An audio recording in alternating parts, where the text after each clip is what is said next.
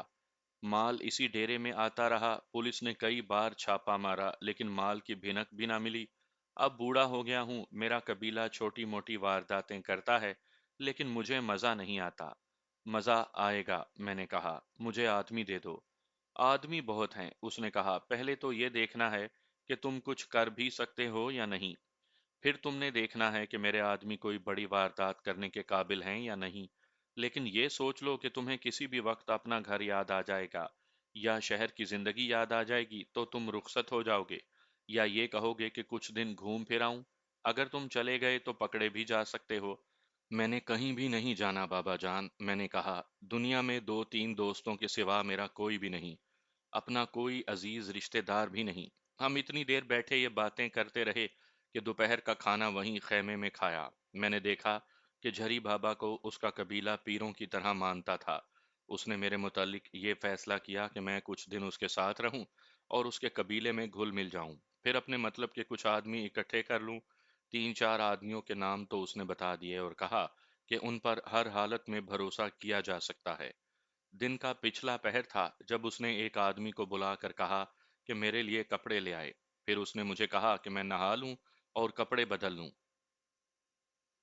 میں جب نہا کر اور ان کے دیے ہوئے کپڑے پہن کر جھری بابا کے سامنے گیا تو وہ کچھ دیر میرے منہ کی طرف دیکھتا رہا، پھر اس نے مجھے سر سے پاؤں تک اور پاؤں سے سر تک دیکھا۔ میں اس کے چہرے پر حیرت کا تاثر دیکھ رہا تھا۔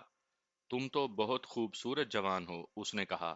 سیلاب کی مٹی نے تمہارا حلیہ بگاڑا ہوا تھا، تمہاری داڑھی ذرا چھوٹی ہونی چاہیے۔ اس نے اسی وقت کسی کو آواز دی، ایک آدمی دوڑا آیا، وہ ان کا حجام تھا۔ اپنے بابا کے حکم پر اس نے میری داڑھی تراش کر چھوٹی کر دی۔ میں نے اس کے چھوٹے سے آئینے میں اپنا چہرہ دیکھا تو مجھے اتنی سی داڑھی اچھی لگی۔ میرے قریب آ جاؤ، اس نے کہا۔ میں اس کے قریب سے رک گیا۔ ایک ضروری بات کرنی ہے، اس نے کہا، پہلے یہ بتاؤ کہ تمہاری بیوی ہے، بچے ہیں؟ میں نے تمہیں بتایا تھا بابا جان، میں نے جواب دیا، میرا اس دنیا میں کوئی بھی نہیں، میں نے شادی کی ہی نہیں تھی۔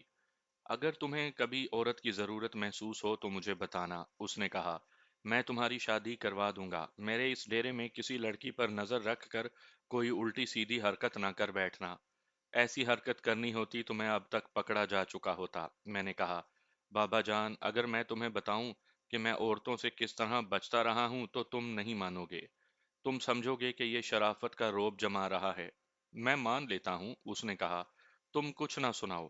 میں یہ کہنا چاہتا ہوں کہ میرے قبیلے میں ایک سے بڑھ کر ایک خوبصورت اور جوان لڑکی ہے۔ میں جانتا ہوں یہ لڑکیاں شہر میں جا کر کیا کرتی ہیں۔ یہ ایسا بکاؤ مال بھی نہیں کہ جس نے پیسے کی جھلک دکھا دی اس کے پیچھے چل پڑی۔ یہ تو بڑے بڑے استادوں کو بھی چکر دے آتی ہیں، لیکن تم بہت خوبصورت جوان ہو سکتا ہے کوئی لڑکی تمہارے پیچھے پڑ جائے، اس سے بچنے کی کوشش کرنا۔ ہم لوگ ان معاملات میں بڑے سخت ہیں، ایک تو آپس میں لڑائی جھگڑے ہوتے ہیں اور دوسرا نقصان یہ ہوگا کہ تم کسی کام کے نہیں رہو گے۔ میں نہیں چاہتا کہ تم یہاں کسی کی دشمنی مول لو۔ میں نے اسے تسلی دی کہ میں ان چکروں میں پڑنے والا آدمی نہیں ہوں۔ میں یہ مان لیتا ہوں کہ تم ان چکروں میں نہیں پڑو گے، جھری بابا نے کہا، لیکن ہماری عورتیں اتنی تیز ہیں کہ ان میں سے کسی نے تمہیں چکر دینے کا ارادہ کر لیا تو تم اس کے جال میں آنے کے سوا کچھ نہیں کر سکو گے۔ 3 4 دن ہی گزرے ہوں گے کہ پہلا جال مجھ پر آ گیا۔ میں نے ان 3 4 دنوں میں قبیلے کے تمام آدمیوں کے ساتھ دوستی پیدا کر لی تھی اور اپنے مطلب کے چند ایک آدمی بھی دیکھ لیے تھے۔ میں نے تمام جوان عورتوں اور جوان لڑکیوں کو بھی دیکھ لیا تھا۔ جھری بابا نے ٹھیک کہا تھا کہ اس قبیلے میں ایک سے بڑھ کر ایک خوبصورت لڑکی ہے۔ وہ شرمانے والی لڑکیاں نہیں تھی، مردوں کی طرح کھل کر اور بے تکلفی سے بات کرتی تھی۔ شام کا وقت تھا، میں ٹہلتا ٹہلتا ڈیرے سے کچھ دور نکل گیا۔ ایک جگہ مجھے بڑی خوبصورت لگی۔ ارد گرد ہری بھری ٹیکریاں تھیں، ان کے نیچے اوپر گھنے درخت تھے اور ان کے درمیان سبزہ تھا۔ ایک بڑ کا درخت تھا جو بہت ہی پھیلا ہوا تھا۔ میں وہاں ٹہلنے لگا، کچھ دیر کے بعد مجھے اپنے پیچھے قدموں کی سرسراہٹ سنائی دی۔ میں نے گھوم کر دیکھا، وہ اسی قبیلے کی ایک جوان لڑکی تھی جس کا نام پھولاں تھا۔ وہ بہت خوبصورت تو نہیں تھی، لیکن چہرے کے رنگ اور جسم کی ساخت کی وجہ سے وہ دل کو اچھی لگتی تھی۔ وہ مجھے دیکھ کر مسکراتی ہوئی میرے پاس آ کر رکی۔ کیا کر رہے ہو یہاں؟ اس نے مجھ سے پوچھا۔ اور تم کیا لینے آئی ہو یہاں؟ تمہیں دیکھ کر آ گئی ہوں، اس نے جواب دیا۔ فوراً چلی جاؤ، میں نے کہا۔ مجھے نمک حرام نہ بناؤ، میں جانتا ہوں تم میرے پیچھے کیوں آئی ہو۔ بڑے پتھر دل ہو، اس نے کہا اور جانے کے بجائے میرے اور قریب ہو گئی۔ میں نے اس لڑکی کو پہلے دیکھا تھا، اس کا انداز اور اس کی حرکتیں قبیلے کی دوسری لڑکیوں سے بالکل مختلف تھیں۔ بعض اوقات مجھے شک ہوتا تھا کہ یہ اس قبیلے کی لڑکی نہیں بلکہ اسے اغوا کر کے یہاں لایا گیا ہے۔ بال شہری لڑکیوں کی طرح بناتی تھی۔ قبیلے کی عورتیں گھاگرا پہنتی تھیں لیکن پھولاں شلوار پہنتی تھی اور قمیض بھی۔ اس کی چال ڈھال تہذیب یافتہ عورتوں کی طرح تھی، لیکن اس کی باتیں عادتیں انہی لوگوں جیسی تھیں جن میں وہ جنی پلی تھی۔ یوں سمجھ لیں کہ وہ شہری لڑکی بننے کی کوشش کر رہی تھی۔ میں نے اسے بڑی مشکل سے ٹالا۔ ٹالنا بہت ضروری تھا، میں ان لوگوں کے ساتھ کسی قسم کی دھوکے بازی نہیں کرنا چاہتا تھا۔ میں ابھی اس قسم کی عیاشیوں میں پڑنے کی حالت میں نہیں تھا۔ رات کو ان عورتوں میں سے جو ایک مجھے یہاں لائی تھی مجھے کھانا دینے آئی اور میرے پاس بیٹھ گئی۔ وہ بھی جوان عورت تھی اور شکل و صورت بھی اچھی تھی۔ چونکہ یہ لوگ پیدل کئی کئی میل چلتے تھے اور عورتیں بھی محنت اور مشقت کرتی تھیں، اس لیے ان کے جسم بہت اچھے لگتے تھے۔ یہ عورت جو میرے پاس بیٹھی تھی جسم کی ساخت کے لحاظ سے جاذب نظر تھی، لیکن اس کے انداز میں کچھ ایسا خلوص اور کچھ ایسی بے ساختگی تھی کہ میں اسے صرف احترام کی نظر سے دیکھ رہا تھا۔ آج پھولاں کو دیکھا تھا؟ اس نے مجھے معنی خیز نظروں سے دیکھتے ہوئے کہا۔ کہاں دیکھا تھا؟ میں نے اس کا مطلب سمجھتے ہوئے پوچھا۔ پہلے اسے کبھی نہیں دیکھا تھا؟ پہلے کبھی اس جگہ نہیں دیکھا تھا جہاں آج دیکھا ہے، اس نے کہا۔ پھر اسے کبھی وہاں نہیں دیکھوں گا، میں نے کہا۔ تم نے یہ بات کیوں کہی ہے؟ اس لیے کہ پھولاں اچھی لڑکی نہیں، اس نے کہا۔ ایسے لگتا ہے جیسے وہ ہم میں سے نہیں۔ ہو سکتا ہے وہ تم میں سے نہ ہو، میں نے کہا۔ تمہاری عورتیں شہروں میں جاتی رہتی ہیں اور میں جانتا ہوں کہ وہاں کیا کرتی ہیں۔ پھولاں کی ماں بھی اسی قبیلے کی عورت تھی۔ بات کچھ ایسی ہی لگتی ہے، اس نے کہا۔ میں جو بات تمہیں بتا رہی ہوں وہ سمجھو، یہ لڑکی ہمارے ساتھ رہنا ہی نہیں چاہتی، ہمیں تو کچھ سمجھتی ہی نہیں۔ یہ نہ سمجھ بیٹھنا کہ پھولاں تمہیں چاہتی ہے، یہ اپنے آپ کو شہزادی سمجھتی ہے۔ بات وہی نکلی جو میں نے پہلے بھی کہی ہے کہ پھولاں شہری لڑکی بننے کی کوشش میں تھی۔ اس کا اظہار اس نے خود ہی دوسرے دن کر دیا۔ دن کا وقت تھا، قبیلے کے لوگ ادھر ادھر نکل گئے تھے۔ میں خیمے میں تھا، پھولا میرے لیے کھانا لائی اور بیٹھ ہی گئی۔ اس نے بڑی بے تکلفی سے باتیں شروع کر دی۔ اس نے ایک تو گلہ یہ کیا کہ میں اس کے ساتھ بات نہیں کرتا، پھر اس نے اظہار محبت شروع کر دیا۔ اس کے لیے اس نے تمہید باندھنے کی ضرورت ہی نہ سمجھی۔ یہ اس فضا کا اثر تھا جس میں وہ پل کر جوان ہوئی تھی۔ میں نے اسے سمجھانے کی بہت کوشش کی لیکن وہ کچھ بھی سمجھنا نہیں چاہتی تھی۔ تم یہاں سے کب جاؤ گے؟ اس نے مجھ سے پوچھا۔ میں کہیں نہیں جاؤں گا، میں نے جواب دیا، اب ہمیشہ یہیں رہوں گا۔ وہ اس طرح ہنسی جیسے میں نے مذاق کیا ہو۔ میں ٹھیک کہہ رہا ہوں پھولا، میں نے کہا، جھری بابا نے مجھے اپنے ساتھ رکھ لیا ہے۔ تم یہاں کیسے رہ سکتے ہو؟ اس نے پوچھا۔ یہ تو جنگلی جانوروں جیسی زندگی ہے، تم شہر کی زندگی چھوڑ کر یہاں کس طرح رہو گے؟ کیا تم شہر کے رہنے والے نہیں؟ رہ لوں گا پھولا، میں نے کہا۔ نہیں رہ سکوں گا تو چلا جاؤں گا۔ ابھی چلے جاؤ اور مجھے اپنے ساتھ لے چلو، اس نے کہا۔ جب اس نے یہ بات کہی تو میں جان گیا کہ یہ لڑکی نارمل نہیں۔ مجھے یہ شک بھی ہوا کہ ان لوگوں نے اسے بچپن میں اغوا کیا ہوگا اور اپنے پاس رکھ لیا ہوگا، اور اسی وجہ سے اسے خانہ بدوشوں کی زندگی اچھی نہیں لگتی۔ تم چاہتی کیا ہو پھولا؟ میں نے پوچھا۔ میں شہر میں رہنا چاہتی ہوں، اس نے جواب دیا، اور پوچھا، کیا تم مجھے شہر کے کسی گھر میں آباد ہونے کے قابل نہیں سمجھتے؟ کیا میں تمہیں اچھی نہیں لگتی؟ کیا تم شادی شدہ ہو؟ نہیں، میں نے جواب دیا، میں شادی شدہ نہیں ہوں۔ تمہیں شہر کی چکا چوند اچھی لگتی ہے اور مجھے یہ سادہ سی زندگی پسند ہے۔ لعنت بھیجو اس زندگی پر، اس نے کہا، مجھے اپنے ساتھ شہر لے چلو۔ اس کی باتیں ایسی احمقانہ تھی کہ میں نے سنجیدگی سے سوچنا چھوڑ دیا اور اسے ویسے ہی ٹال دیا۔ وہ ٹل تو گئی لیکن جتنا میں اس کے متعلق غیر سنجیدہ تھا، اس سے کہیں زیادہ وہ میرے متعلق اور میرے ساتھ شہر جانے میں سنجیدہ تھی۔ اسی شام کو میں ٹہلتا ٹہلتا ذرا دور نکل گیا تو پھولا وہاں پہنچ گئی۔ اس نے پھر وہی باتیں شروع کر دیں۔ میں نے اسے ٹالنے یا دھتکارنے کی ضرورت محسوس نہ کی، اس کے بجائے اس کے ساتھ باتیں کرنے لگا۔ میری باتیں ایسی تھیں جن سے وہ سمجھی کہ میں اس سے متاثر ہو گیا ہوں۔ روپیہ پیسہ نہیں تو کچھ بھی نہیں، اس نے کہا۔ میں تمہیں دل کی بات بتا رہی ہوں، ہم لوگ گھومتے پھرتے رہتے ہیں، شہروں میں جاتے ہیں، کئی شہری جوان اور امیر زادے میرے سامنے آئے ہیں۔ وہ مجھے بلاتے تھے لیکن میں سمجھتی تھی کہ وہ کیا چاہتے ہیں۔ میں اپنے دل میں کسی کی محبت کو بسانا چاہتی تھی، اور میں کہتی تھی کہ وہ مجھ سے دلی محبت کرے اور میرے ساتھ شادی کر لے۔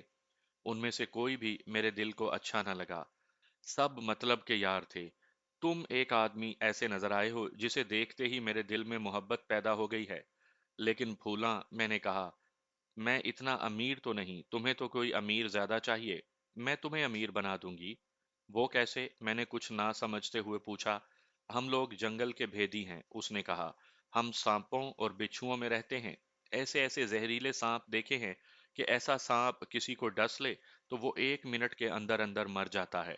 ہمیں سانپ اور بچھو ڈستے رہتے ہیں لیکن ہم میں سے کوئی مرتا نہیں۔ ہمارے پاس ایسی جڑی بوٹیاں ہیں جو سب سے زیادہ زہریلے سانپ کے زہر کو بھی بیکار کر دیتی ہیں۔ قبیلے کی عورتیں جنگلوں میں پھرتی رہتی ہیں، وہ جڑی بوٹیاں ڈھونڈتی ہیں۔ ایک بوٹی ایسی ہے جو زمین کے نیچے ہوتی ہے۔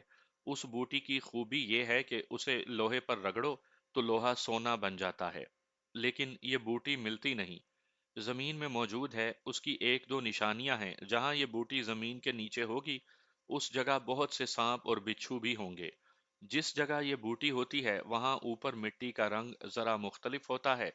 کئی بار ایسے ہوا ہے کہ بوٹی کا سراغ مل گیا، جس کسی نے وہاں سے زمین کھودی اسے کالے بچھو یا اڑنے والے سانپ نے ڈس لیا۔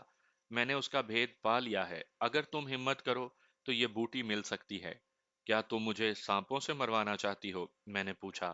نہیں، اس نے جواب دیا، تمہارے پاس رائفل ہے، وہاں جا کر تم 1 یا 2 گولیاں چلاؤ گے تو سانپ اور بچھو ڈر کر بھاگ جائیں گے یا زمین کے نیچے چلے جائیں گے۔ تم وہیں کھڑے رہنا، میں اپنے ہاتھ سے بوٹی نکالوں گی، پھر ہم شہر چلے جائیں گے۔ میرے لیے اس کی باتیں بڑی دلچسپ تھیں۔ میں اس طرح سنتا رہا جس طرح چھوٹا سا بچہ کوئی سنسنی خیز کہانی سنتا ہے۔ ان لوگوں میں اور دیہات کے لوگوں میں بھی اس قسم کی حکایتیں اور روایتیں بہت مشہور تھیں، اور لوگ انہیں سچ مانتے تھے۔ اڑنے والا سانپ بھی مشہور تھا جو کسی نے دیکھا تک نہیں تھا، لیکن سب کہتے تھے کہ اڑنے والا سانپ ہوتا ہے۔ مجھے یقین ہو گیا کہ اس لڑکی کا دماغی توازن صحیح نہیں۔ میں نے اسی رات جھری بابا سے پھولاں کے متعلق بات کی اور کہا کہ اس لڑکی کا دماغ ٹھیک معلوم نہیں ہوتا۔ دماغ تو اس کا ٹھیک ہے، جھری بابا نے کہا، باتیں پاگلوں جیسی کرتی ہے، ہم اسے اب شہر نہیں جانے دیتے۔ اب یہ بہت پریشان ہوگی کیونکہ کوئی شہر قریب نہیں، تم اس کی باتیں سن لیا کرو۔ جھری بابا کی یہ بات سن کر مجھے اطمینان ہوا کہ اس نے مجھ پر شک نہیں کیا۔